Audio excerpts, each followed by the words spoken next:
येऊ नकोस, मी तुझ्या पाठीशी. मी कुठेही जात नाही. तुला जेव्हा माझी गरज वाटेल मला मनापासून हाक मार, मी येईन. स्वामी जगाची माऊली, स्वामी कृपेची सावली, ऐसी निरंतर माया मी कुठे न पाहिली. आनंदाचे दान दे, संकटात धाव घे, सारी सुमने श्वासांची स्वामी चरणी वाहिली. कारण हा सगुण साकार सदा हा शेषी धावून येई, अपरंपार असा आधार भयाच्या पार मनादाने. भजा स्वामींची मिरवतो आम्ही, म्हणवतो आम्ही स्वामींचे भक्त. श्री स्वामी समर्थ. श्री स्वामी समर्थ. आजचा अनुभव पंढरपूर येथील रहिवासी असलेल्या ताईंचा आहे. ताई म्हणतात, सर्वप्रथम सर्वांना श्री स्वामी समर्थ महाराजांच्या चरणी त्रिवार वंदन. माझे जीवन हे संघर्षाने पूर्णपणे भरलेले होते, पण मी कधी खचली नाही. स्वामींचे जेव्हापासून माझ्या जीवनात आगमन झाले आहे तेव्हापासून एक आगळीवेगळी शक्ती माझ्यासोबत असते असं मला सदैव जाणवत असतं. स्वामींनी प्रत्येक क्षणाला माझ्या पाठीशी उभे राहून त्यांची साथ मला दिली आहे. मला असे एकटीला कधीही असं वाटू दिलं नाही की मी एकटी आहे किंवा मी अपंग आहे. मला पायामध्ये अपंगत्व आहे, पण मला असं कधीच वाटलं नाही की मी अपंग आहे. अपंग असून सुद्धा मी सर्व काम हे करत होती. मला 3 मुले आहेत, 2 मुली आणि 1 मुलगा असे माझे अपत्य आहेत. माझी परिस्थिती ही खूप गरीब आहे. काय झालं होतं, माझ्या मिस्टरांचे आई वडील हे लहानपणीच वारले गेलेले होते ना. त्यांच्या मावशीने त्यांचा सांभाळ केला, त्यामुळे त्यांचं जीवनसुद्धा दुःखमय गेलं होतं. त्या मावशीनेच त्यांचं लग्न करून दिलं. आमचं लग्न झाल्यानंतर अक्षरशः 10 रूम आमच्याकडे होती. त्या रूममध्येच मी माझा संसार थाटला आणि मला पहिला मुलगा झाला, पण माझा मुलगा हा जन्मताच वारला गेला, कारण त्याने पोटामध्ये शी केली होती. त्यामुळे त्याचं झाल्याबरोबर तो वारला. त्यामुळे खूप दुःख झालं. त्यानंतर त्या दुःखातून सावरून मला एक गुणी अशी मुलगी स्वामींनी दिली. त्यानंतर 5 वर्षानंतर मला 2 जुळे लेकरं झाले, 1 मुलगा आणि 1 मुलगी. ही देखील माझ्यावरती स्वामींचीच कृपा आहे, कारण मी स्वामींना बोलली होती. तेव्हाच मी खऱ्या अर्थाने स्वामी सेवेमध्ये आली. तेव्हा मी स्वामींना बोलली की स्वामी, तुम्ही जर या जगात खरंच असताल तर तुम्ही माझी ओटी भरताल, कारण मला प्रेग्नेन्सी ही राहत नव्हती. मी स्वामींना म्हटले, मी अशी अपंग आहे, माझे मिस्टरांना कोणाची तरी साथ आहे पाहिजे, त्यासाठी मला एक गुणी असा मुलगा द्या. मी तुमची अखंड सेवा करेल.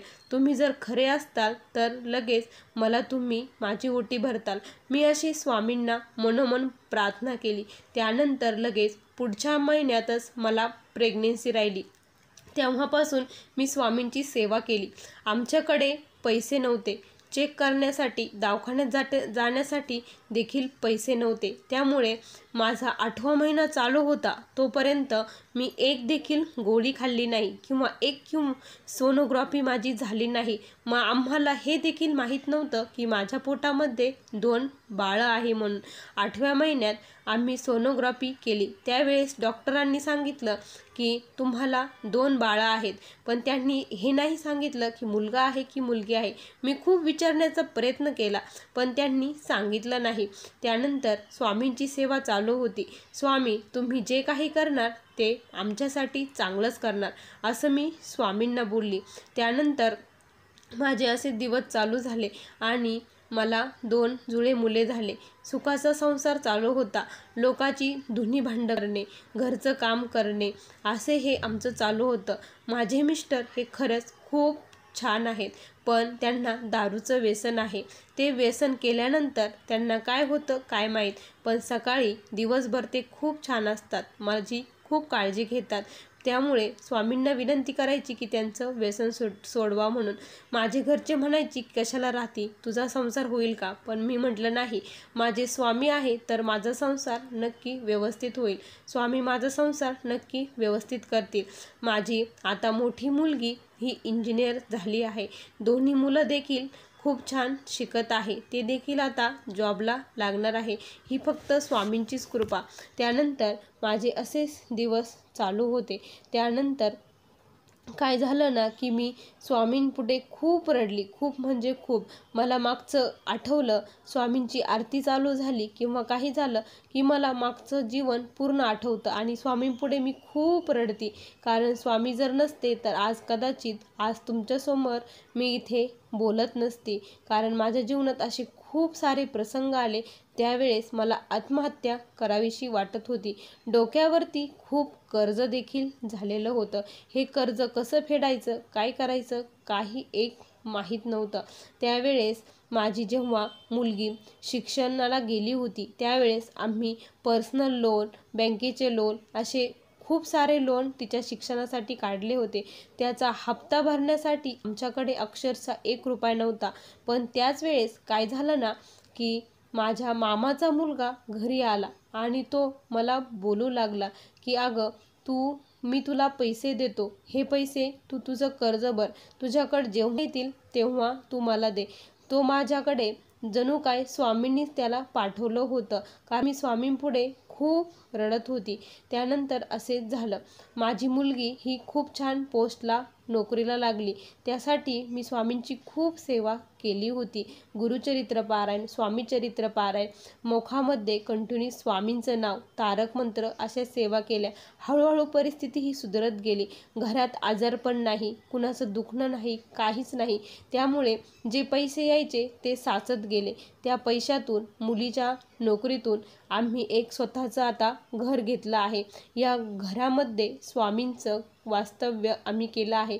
मी खूप छान स्वामींची मूर्ती, स्वामींचं अधिष्ठान तेथे केलं. आत्ताच तेथे आमची वास्तुशांती झाली आहे. 3 BHK फ्लॅट स्वामींनी मला घेऊन दिला आहे. हे माझ्या जीवनात खरंच अशक्य असणारी गोष्ट फक्त आणि फक्त स्वामींच्या कृपेने शक्य झाली आहे. ही जर स्वामी नसते तर मी आज रस्त्यावरच राहिले असते. कदाचित 10 बाय 10च्या रूममध्येच मी आत्ताही असते. पण एवढं मोठं घर हे फक्त स्वामींच्या कृपेने झालं आणि इथून पुढे जे काही होणार आहे ते स्वामींच्या कृपेने सर्व काही चांगलंच होणार आहे. फक्त एकच विनंती आहे सर्व स्वामी भक्तांना, तुम्ही जे काही करणार ते फक्त अंतःकरणापासून करा.